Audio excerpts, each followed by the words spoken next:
In these hot Texas streets, honey. Um, y'all know we got Governor Hot Wheels down there. Come on now. And the only thing hot about him is that he is a hot mess, honey. So yes. Day and another disaster by the Democrats. The reality is they have no vision, no policy. They have nothing to sell but hate. And Americans are not buying it. It's one reason why Texas is going to remain red and why Republicans are going to continue to win elections across the country. The fact, Sean, is that Texas is actually in direct contrast to what she was talking about. The bottom line is that Republican states like Texas are leading the way, and with comments like this by Democrats, we will just leave them in the dust in future elections. Jasmine Crockett has made headline once more for a comment she made against the Texas governor. Let's take a look at some clips of people opposing what she said. They are mad.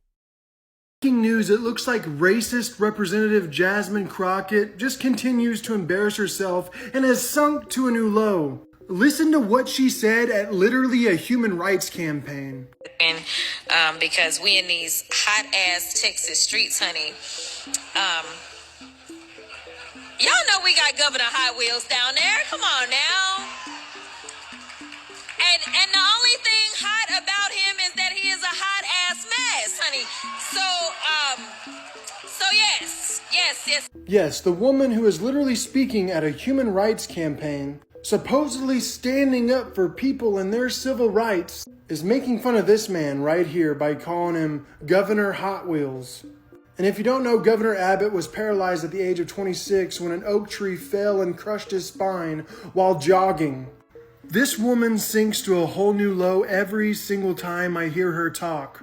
Because she likes to call America racist and everyone else racist when she's the most racist one of all. Because all she likes to talk about is how white people are the problem and how America is the problem. She's literally a part of the party who wanted to censor people for making jokes they didn't like, and would actively try to ruin people's life if they supposedly did what she's doing right now. Because they would say that this person is being ableist and they should not have a platform. And yet she's a representative of Congress. And I see everyone in the comments defending her saying, well, what about Trump? Trump pretty much did the same thing. First of all, no, he didn't. And second of all, it is always a what about-ism with people on the left. You can literally see leftists burning down Tesla cars, keying them, burning down dealerships. And instead of leftists taking accountability, they're like, well, what about January 6th though? And then when Jasmine Crockett makes fun of a person who has a disability, instead of holding her accountable, they're like, well, what about Donald Trump though? It's funny, the left always likes to act pompous and better than everyone else, and likes to hold people who aren't on their team accountable. But when someone on their side does something like this, they're like, well, what about this? We're just gonna pull out a whataboutism. This woman and her opinions are trash. You may not like Governor Abbott because of his policies or what he's done in his past, but you standing up there in your point of privilege, taking a shot at him like that was really low, even for a racist like you. And if she doesn't lose a job or if no accountability is taken, then it proves that she in fact does have privilege. Because if a white person said this, if a Republican said this, they would have already been canceled. So leftists, where's the accountability? Or are you going to type, what about Trump?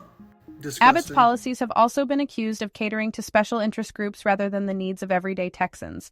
It's a sentiment echoed by Crockett, who has been a vocal advocate for policies that benefit working-class families and marginalized communities. With the governor's approval ratings taking a hit, it's clear that Texans are looking for a change in leadership, and Crockett's Hot Wheels comment might just be the spark that ignites the fire. Jasmine Crockett's perspective on these issues is particularly noteworthy because of her unique position as a state representative. She's seen firsthand the impact of Abbott's policies on her constituents, and her criticism is rooted in a deep understanding of the issues at play. When Crockett speaks out against the governor, you can bet that she's speaking from a place of conviction, and her Hot Wheels comment is no exception. Crockett's criticism of Abbott's policies is rooted in her commitment to social justice and her desire to see meaningful change in Texas. She's been a vocal advocate for issues like police reform, voting rights, and reproductive justice, and her Hot Wheels comment is just one example of her willingness to speak truth to power. When Crockett takes aim at Abbott, you can bet that she's fighting for the rights of Texans who have been marginalized or ignored. The moment that really caught everyone's attention, though, was when Crockett referred to Abbott as Hot Wheels during a heated exchange. The comment went viral, with many praising Crockett's audacity and willingness to speak her mind. And while some might see it as a flippant remark, it's clear that Crockett was making a pointed criticism of Abbott's leadership style, or lack thereof. The Hot Wheels comment might seem like a joke, but it's rooted in a deep-seated frustration with the status quo. Crockett's criticism of Abbott is about more than just personality. It's about the very direction of the state. And when you look at the issues facing Texas, it's hard to argue with Crockett's assessment. And her tweet, her not-so-apology, I will call it, she said she was talking about his policies. Let's look at the policies of Texas Governor Greg Abbott, a state that my parents reside in. 2023, 2024, it was the #1 state that most Americans moved to, a Republican state, the second largest economy in the country. It would be the 8th if it were indeed a country itself. The fastest job growth in America right now is out of Texas. That's Republican policies. Those are conservative policies. That's why Republicans maintain leadership. Speech is not about whatever it is that y'all want somebody to say. And the idea that you want to shut down everybody that is not Fox News is we need to stop playing, because that's what y'all are doing in here. You don't want to hear the opinions of anybody else. And the Constitution says Congress shall make no law respecting or establishing of religion or prohibiting the free exercise thereof or abridging the gentlewoman's time has expired. I think actions speak louder than words. And in this instance, I think we have a president who, when the plane crash happened in Washington, D.C., he blamed it on people with disabilities. When RFK says that autism is a threat to the American way of life, which is a disability, apparently the White House has ended ASL, American Sign Language interpreters, in briefings, which is making it inaccessible. Questioning and gutting Social Security, which a lot of disabled people rely on, Medicaid, Medicare, people rely on. And in his first campaign, mocking disability. Two wrongs don't make a right, but actions speak louder than words. And the policies of the Republican, including undermining special education, ID, the Individuals with Disability and Education Act, making sure that schools are not going to be accessible. Those are the actions of this administration. Those are the actions of the Republican Party. I would rather folks be demonizing those things than... But to be clear, you don't agree with what she said, right? Well, her explanation was that she wasn't referring to that policy. If she So was, you buy that? But here's the thing. If you make fun of somebody because of their disability, I do not agree with that. As a person with a disability, as a person who has family members with a disability, as a person who has taught children with a disability, that is not acceptable. She said that's not what she was doing, and so I know Jasmine, and I believe Jasmine if that's what she was saying. I don't know her. Republicans actually just introduced a censure resolution against Representative Jasmine Crockett for making fun of the appearance of Greg Abbott, the governor of Texas. Take a look at what this censure resolution had to say. This was announced by Texas Republican Randy Weber, and it reads, whereas on March 22, 2025, the representative from Texas, Ms. Jasmine Crockett, spoke at a human rights campaign event in a manner unbecoming of a member of Congress, calling the governor of Texas, Greg Abbott, Governor Hot Wheels and a hot mess. Whereas the remarks from the representative from Texas are discriminatory in nature and are the latest in a continued series of inappropriate comments expressed by the representative from Texas, such as on May 16, 2024, during a House Committee on Oversight and Investigations hearing, Representative Crockett espoused inflammatory comments about the appearance of a member of Congress. Now, therefore, be it resolved that Representative Jasmine Crockett be censured. Representative Jasmine Crockett forthwith present herself in the well of the House of Representatives for the pronouncement of censure, and Representative Jasmine Crockett be censured with the public reading of this resolution by the Speaker. Attest, Clerk. Wow, the soy right is so triggered. They want to legalize comedy, which is what Elon Musk always says. But once they get their feelings hurt, they want to censor, and silence every Democrat who is critical of them. What's good, my people? What's good? I'm that boy they call Big Tone, one half of the Chronic OGs podcast. Make America Great Again, part 395. And I'm letting y'all know something right now. Once I get to 400, I'm stopping counting. I'm just going to talk. I'm not doing no fucking... It's too many. So another thing, if y'all can hit those like, subscribe, follow buttons for me, I greatly appreciate that as well. This Make America Great Again, part 395. The hypocrisy of the Republican Party. Give you an example. Nobody thought it was a big deal when Trump insulted the Gold Star families. Nobody thought it was a big deal when Trump insulted that that reporter with the disabilities. Maybe he did this. But everybody want to be up in arms when one of my wifeys, Jasmine Crockett, called your boy Governor Abbott Governor Hot Wheels.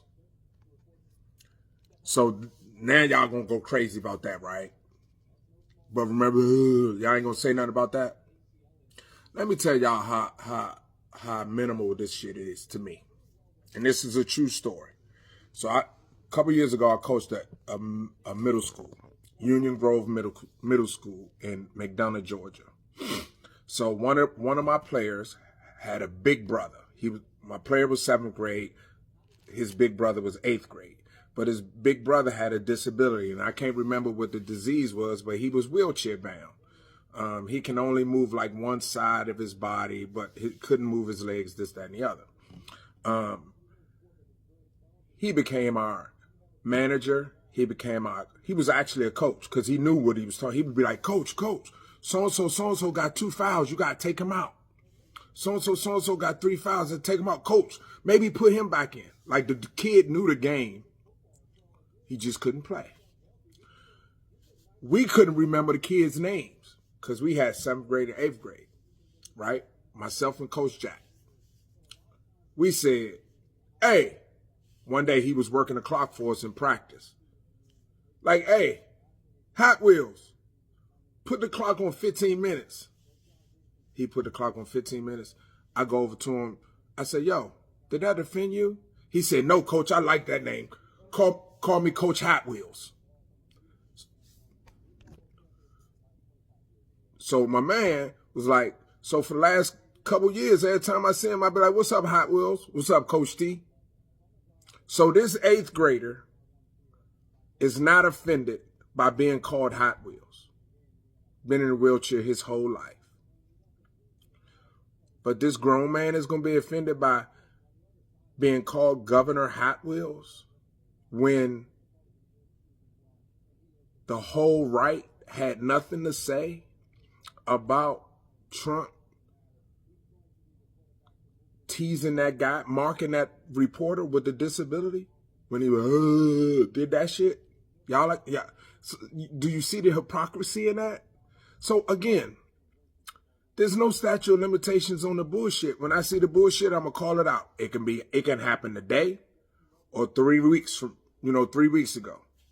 It's so much shit that's going on in this administration. I can't keep up with it all. So I might be 3 weeks. I might be a month late. But once again, I'm going to get you. I'm going to get you. Big Tone's going to get you. I'm that boy they call Big Tone. I'm out. Although the press is making a big deal about this, I would like to present a couple of other situations that should be front and center at this time. We are a go for mission launch. That's what the Secretary of Defense, Pete Hegseth, texted to a group of Trump officials on Signal ahead of a series of strikes against the Houthis in Yemen. These texts are from the Signal chat that Jeffrey Goldberg from The Atlantic was added to by the National Security Advisor, Mike Waltz. These Trump officials now claim that what was in this chat wasn't classified information and it wasn't war plans. But after you read these text messages, That's very hard to believe because what they wrote wasn't just specific, it was very sensitive. Take a look at this. Hegseth lays out the time frame for how these strikes are going to unfold. He says that at 12:15 Eastern Time, the first strike package will be launched, and that will include F-18 fighter jets. And then 2 hours later, he says, in all caps, right here, this is when the first bombs will definitely drop. And then after all these strikes, there's something of an after-action report from the National Security Advisor, Mike Waltz, and he texts the group right here saying, the first target, their top missile guy, we had positive ID of him walking into his girlfriend's building, and it's now collapsed. And despite all of this detail in these texts that were published by The Atlantic from both before and after the strikes, these Trump national security officials continue to be adamant that nothing that they put in there was actually classified information. Resistance. But we can't resist without you. We only hold these seats as your representation. And I promise you, we are going to fight until the end to make sure that your voices and your stories are not put on mute. But at the end of the day, we need you to keep showing up and showing out. Whether you have a Republican who acts like they don't want to listen to you, show up to those town halls. Whether you have a Democrat, continue to encourage them to fight for what makes sense, not just for some, but for all of us in this country. So with that, I say God bless, but make sure y'all stand with women. Because listen, again, if we would have had a woman in power, we wouldn't have to have this conversation. I was a supporter and fan of Alex's, of AOC's, before I got to Congress, and even more so now. I think what she is doing right now, what Bernie Sanders is doing right now, is exactly what we need to be doing across the country. Their message about taking on billionaires who are not focused on lowering costs, who are not focused on making housing more affordable, is and should be the Democratic message. We have to be in this fight and fighting hard. And Democrats are already around the country. We're hosting town halls.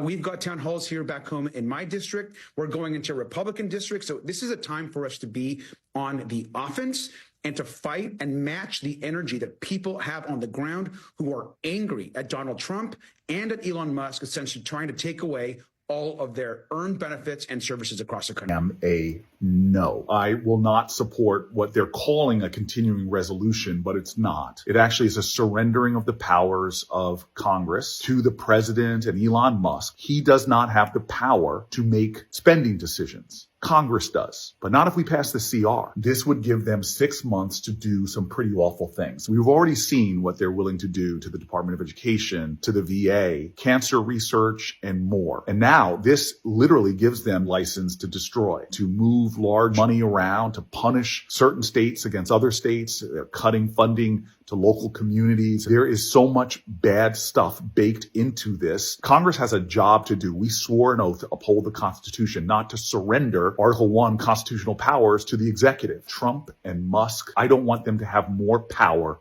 to do that. I will vote no. Undermine the democracy that men and women in this country have fought and died for.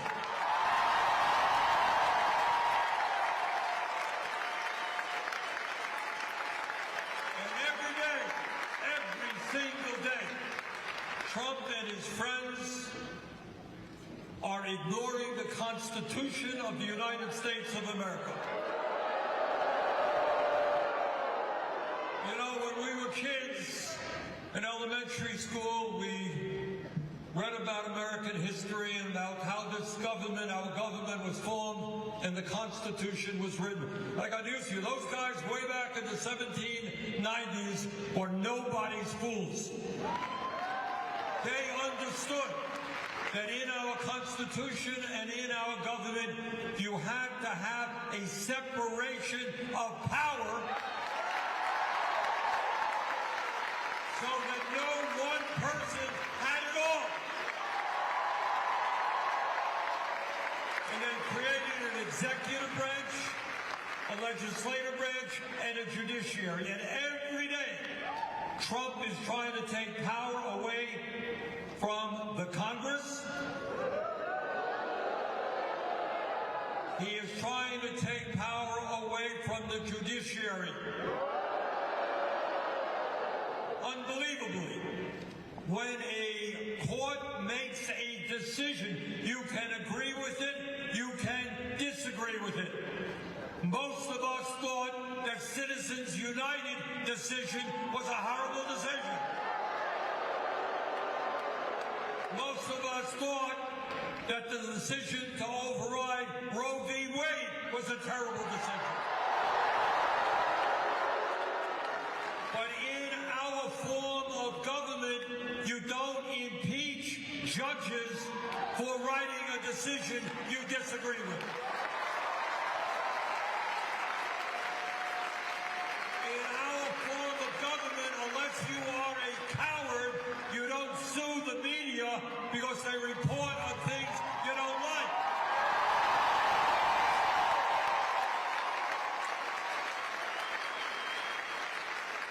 You don't sue the Des Moines Register because they did a poll whose results you don't like.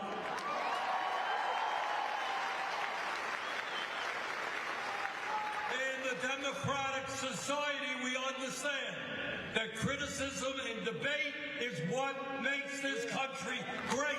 That is the sound of people who are energized and people ready to be mobilized. There are so many fights that feel far off down the